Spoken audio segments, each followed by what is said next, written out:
Hi guys, welcome back to my channel. As we are discussing about the model systems, so our next model is Saccharomyces cerevisiae. तो हम पढ़ते हैं Saccharomyces cerevisiae के बारे में. Saccharomyces, अगर हम इसको ब्रेक करना चाहें तो ये दो वर्ड्स में जो है वो ब्रेक होता है, saccharo and myces. Saccharome means the sugar and myces means the fungus. Sugar fungus.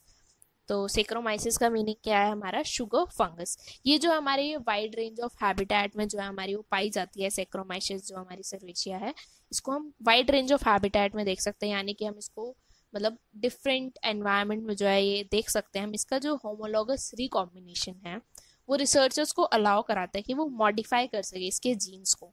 मतलब इसका जो रिकॉम्बिनेशन है वो इस टाइप का है. अगर हम इसके जीन्स को मॉडिफाई करें तो हमें नए नए रिजल्ट्स मिलते हैं, जिसकी वजह से उसको काफ़ी ज़्यादा जो है एज अ मॉडल जो है वो यूज़ किया जाता है. इसकी जेनेटिक ट्रैकेबिलिटी यानी कि इसका जो जीन्स हैं वो हमें अलाउ कराते हैं कि हम हर चीज़ पढ़ सकें.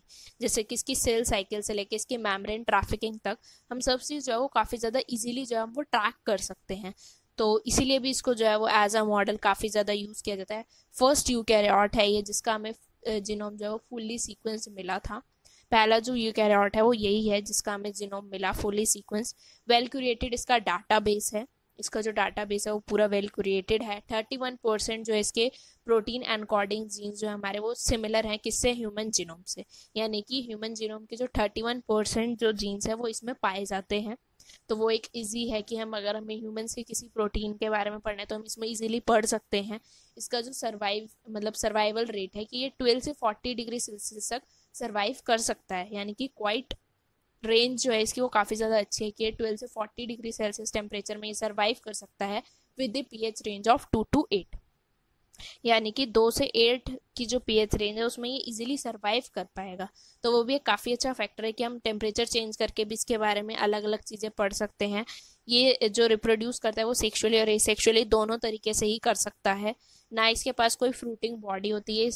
हमारा जो है वो प्लांट शुगर्स पे जो है वो फीड करता है. जैसे कि मैंने नेम में भी बताया कि इसका जो नेम है वो खुद ही कहता है ये शुगर फंगस है.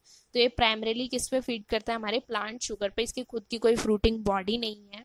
1500 स्पीशीज जो है वो इसकी पाई जाती हैं, लेकिन यूजुअली जो है हमारा वो सेक्रोमाइसिस सर्वेशिया ही जो है वो पाया जाता है.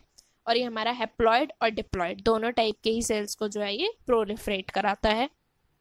तो ये कुछ फीचर्स हैं जिनकी वजह से इसको मॉडल ऑर्गेनिज्म यूज़ किया जाता है.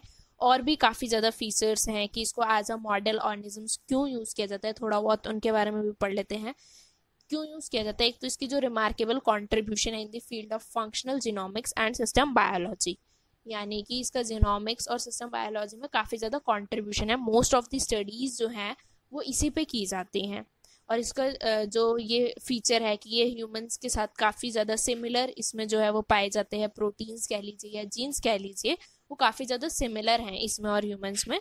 तो इसलिए भी इसको जो है वो यूज़ किया जाता है. इसका जो फंडामेंटल पाथवे है जैसे कि हमारी सेल साइकिल हो गई या फिर प्रोटीन फोल्डिंग, सेल मेटाबॉलिज्म, ये काफ़ी ज़्यादा सिमिलर है ह्यूमंस की तरह.